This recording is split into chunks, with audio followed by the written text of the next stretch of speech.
ചെറിയ പഴമുണ്ടെങ്കിൽ നമുക്കിന്ന് ചായക്ക് പഴം കൊണ്ടൊരു വടയുണ്ടാക്കാം. 2-3 പഴം നമുക്ക് ഇങ്ങനെ മുറിച്ച് അതിലേക്ക് 1 നുള്ള് ഉപ്പും 2 കപ്പ് ഗോതമ്പ് പൊടിയും ഇട്ട് കൊടുക്കാം.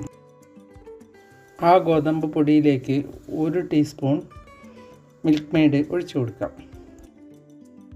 ഇനി അതിലേക്ക് 1 ടീസ്പൂൺ പാൽപ്പൊടി കൂടി ഉണ്ടെങ്കിൽ ഇട്ടാൽ നല്ലതാണ്. 2 ടേബിൾ സ്പൂൺ തേങ്ങയും 5-6 ഏലക്കായും പഞ്ചസാരയും കൂടി പൊടിച്ച കൂട്ട് 1/2 ടീസ്പൂൺ ഇട്ട് കൊടുക്കാം. 1 ടീസ്പൂൺ ഗീയും ഇട്ട് നല്ലതുപോലെ കുഴച്ച് അരമണിക്കൂർ നേരം വെച്ച ശേഷം വടയുടെ രൂപത്തിലാക്കി എണ്ണയിലേക്ക് ഇട്ട് കൊടുക്കും. മധുരം നിങ്ങൾക്ക് കൂടുതലായി വേണമെങ്കിൽ കുറച്ച് പഞ്ചസാര കൂടി ഇടാം. ഇത് എണ്ണയിലിട്ട ശേഷം തിരിച്ചും മറിച്ചുമിട്ട് ചുട്ടെടുക്കുക. ഇത് സോഫ്റ്റായൊരു വടയാണ്. നിങ്ങളും ഒന്ന് ഇങ്ങനെ ഉണ്ടാക്കി നോക്കൂ.